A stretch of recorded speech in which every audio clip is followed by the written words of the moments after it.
कराची में बारिशों ने सियासी माहौल गर्मा दिया। आइंदा दिनों में अहम दौरे होंगे। वफाक का शहर के इंफ्रास्ट्रक्चर की बहाली के लिए फंड्स देने का फैसला। वजीर आजम इमरान खान 3 सितंबर को कराची पहुंचेंगे। स्टेक होल्डर्स से मुलाकातें होंगी। अपोजिशन लीडर शहबाज शरीफ 2 सितंबर को कराची में बारिशों से मुतासरा इलाकों का दौरा करेंगे।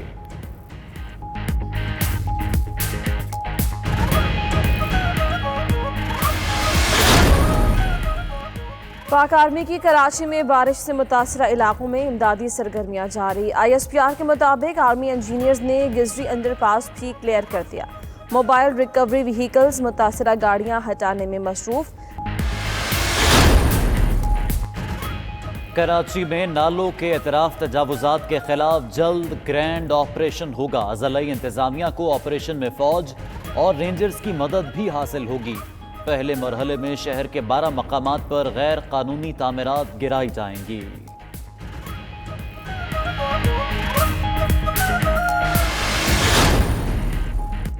सिंध हुकूमत कराची के लिए 10 अरब मांग रही है। वफाक के पास इतने पैसे अगर होते भी तो ना देते। शिबली फराज कहते हैं अगर सिंध को पैसे देते तो सीधे ओमनी अकाउंट्स में जाते।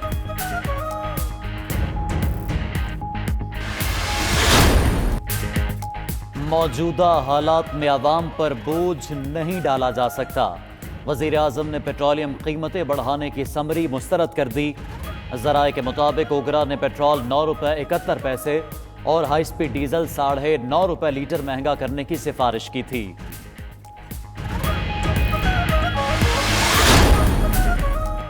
कराची में लोड शेडिंग का मामला। नेप्रा ने के इलेक्ट्रिक को 20 करोड़ रुपए जुर्माना कर दिया। जुर्माना जून और जुलाई में गैर एलानिया लोड शेडिंग का नोटिस लेते हुए किया गया। नेप्रा ने खुली समाअत के बाद फैसला महफूज किया था।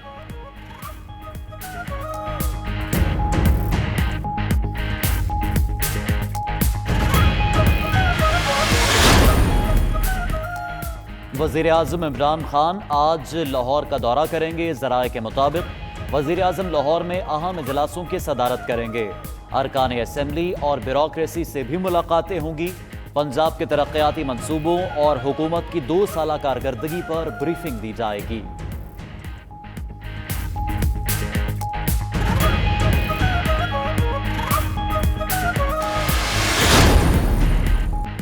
मरियम नवाज का आज इस्लामाबाद हाई कोर्ट में पेश होने का फैसला। Maryam Nawaz Avenfield case में सजा के खिलाफ अपील की समाअत में पेश होंगी। उधर पेशी के मौके पर सैकड़ों पुलिस एहलकार तैनात। कारकुनान की जानिब से मुज़ाहमत की सूरत हाल से निमटने के लिए इंतजाम।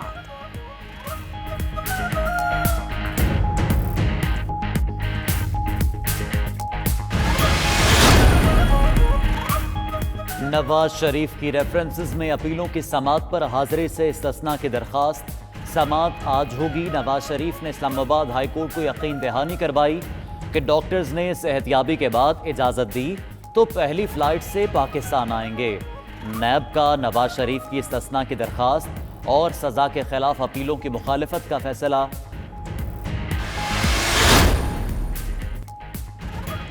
सिंध में बल्दियाती नुमाइंदों की मुद्दत खत्म हो गई। हुकूमत का 4 साल का हिसाब जमा करवाने का हुक्म। महकमा बल्दियात ने कहा तमाम बल्दियाती काउंसिल्स के सरबराह जाने से पहले आमदन और अखराजात और असासों की रिपोर्ट जमा करवाएं। मेयर कराची और DMCs के सरबराह भी सरकारी अशिया और गोशवारे जमा करवाने के पाबंद। उधर एडमिनिस्ट्रेटर्स की तैनाती पर मुशावरत के लिए वजीर आला की ज़ेर सदारत इजलास। जुनेद और दीगर ने MLO तब्दील करवाया। हम शदीद कर्ब में मुब्तला थे, उन्होंने फ़ायदा उठाया। आसिफ शाह ने कहा जुनेद क्यों नहीं गिरफ्तार किया जा रहा, ये भी सामने लाएंगे। 4 साल से ताल्लुकात थे, दीगर लड़कियों के साथ भी ऐसा हुआ, वो सामने नहीं आना चाहती।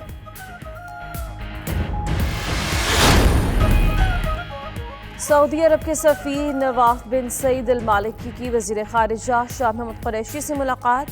शाह महमूद ने कहा कि हरमैन शरीफैन का तक़द्दुस हर मुसलमान के ईमान का हिस्सा है। पाकिस्तान सऊदी अरब की इलाक़ाई सालमियत के तहफ़्फ़ुज़ के लिए शाना बशाना खड़ा होगा।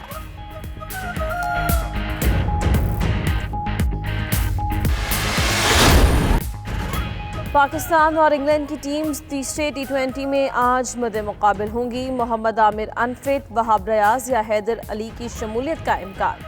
सीरीज का पहला टी20 बेनतीजा रहा, दूसरा इंग्लैंड ने जीता। इंग्लिश टीम ने टेस्ट सीरीज भी अपने नाम की।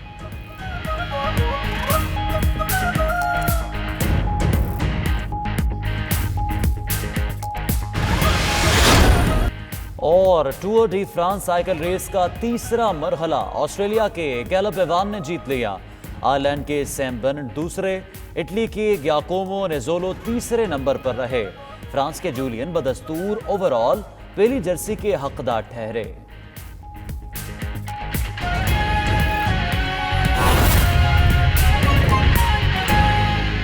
जमा हो जाए और 5 साल पहले चोरी की हो तो वो उसका हिसाब ना लिया जाए।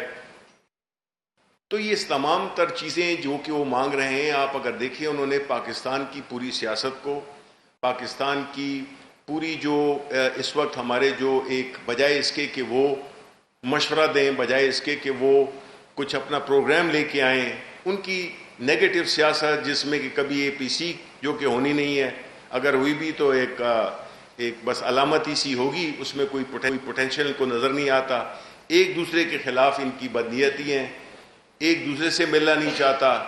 एक और मोहतरमा है जो कि अभी कभी मोटरवे पे फिरती हैं तो वो उनको कुछ याद आता है, और जो दूसरे हैं वो बुनियादी तौर पे इस वक्त बिल्कुल उनका कोई एजेंडा नहीं है। उनका एजेंडा सिर्फ एक ही है कि ये जो इमरान खान, प्राइम मिनिस्टर इमरान खान जिस तरह से साबित कदमी से मुल्क को चला रहे हैं, मुश्किलात से निकाल रहे हैं, जिस हालत में पाकिस्तान मिला था, उसके बाद जो भी हम पे इम्तिहानात आए, उसका अल्लाह ताला के फजल से बड़ी कामयाबी के साथ हम उससे निकले, और इंशाल्लाह और भी आगे निकलेंगे, और इंशाल्लाह उससे भी आगे हम जाएंगे।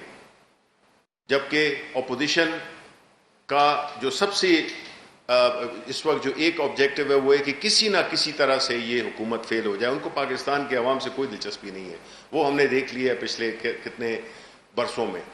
उनका मकसद यही है कि किसी तरह से अपनी कोई जो कानून साजी है उसमें कोई ऐसी तब्दीलियां ले आएँ वो, जिससे कि वो उनकी बचत हो जाए और उनके जो लीडर्स हैं उनको एक रास्ता मिल जाए, जिसको कि हम आम तौर पे NRO कहते हैं। तो बुनियादी तौर पे मेरी यही रिक्वेस्ट होगी कि देखें, अवाम जो है इस वक्त एक बात पे तो क्लियर है, इसमें कोई शक नहीं है कि महंगाई है, इसमें कोई शक नहीं है कि ये एक मुश्किल वक्त है, लेकिन जो आप देखते जाएं इंशाल्लाह आसानियां पैदा होती रहेंगी, और आसानियां पैदा हो रही हैं। इकॉनमी दोबारा से मुतहर्रिक हो गई है, उसके जितने भी इंडिकेटर्स हैं वो पॉजिटिव आ रहे हैं। इसका इम्पैक्ट अवाम पे थोड़ा सा लेट जाएगा, लेकिन जाएगा और अनकरीब जाएगा, क्योंकि हमारे जो हिकमत अमली है उसमें अल्लाह की रज़ा भी शामिल है, अल्लाह की बरकत भी शामिल है, हमारे लीडर की नेक नियति भी शामिल है। तो हम ये समझते हैं कि जिस तरह अल्लाह ताला ने हमें, हमारी मेहनत थोड़ी थी लेकिन अल्लाह का करम ज़्यादा था कि हम कोविड जैसे एक मूजी वबा से भी हम बड़े कामयाब होके काफ़ी हद तक निकल आए हैं। अभी थोड़ा फासला है, थोड़ा वो है, हमें एहतियात करनी चाहिए। अभी भी इसको हमें ये नहीं समझना चाहिए कि ख़त्म हो गया है, हमें एहतियात करनी चाहिए, क्योंकि हम मुतामिल नहीं हो सकते हैं कि ये दोबारा ये चीज़ वबा दोबारा से ज़ोर पकड़े। तो मेरी आपसे यही रिक्वेस्ट है कि अवाम, पाकिस्तान के अवाम इस बात पे बिल्कुल यकीन रखें कि ये मुल्क उनका है और उनकी जो लीडरशिप अल्लाह ताला ने उनको दी है, इंशाअल्लाह जो माजी की जो लीडरशिप थी उनके मुकाबले में हम बहुत ज़्यादा, हमारी कमिटमेंट भी है, हमारे यहाँ क्लैरिटी भी है, हमारे यहाँ डिसीजन मेकिंग भी है, और जो भी फैसले हम कर रहे हैं वो बुनियादी उसका महवर अवाम है, उसकी कोई ज़ात नहीं है, किसी की ज़ात नहीं है, प्राइम मिनिस्टर का कोई कारोबार नहीं है। तो इंशाअल्लाह कोई वजह नहीं है कि हम, अच्छे दिन आने वाले हैं और हमारी जो इकॉनमी है वो इस बात का अंदिया देती है कि इंशाअल्लाह हम बहुत जल्द अनकरीब शुगर भी अब पहुंच रही है, गंदम भी पहुंच रही है, कुछ पहुंच गई है, तो इससे कीमतों में भी कुछ कमी आई है और ज़्यादा कमी आएगी। तो इसके बाद अगर आपके कोई सवालात हो तो मैं हाजिर हूँ। शिवलिंग साहब, आपने कहा कि अपोजिशन आरोप लेना चाहती है, जिस तरह FATF से रिलेटेड 2 बिल सेनेट से आपको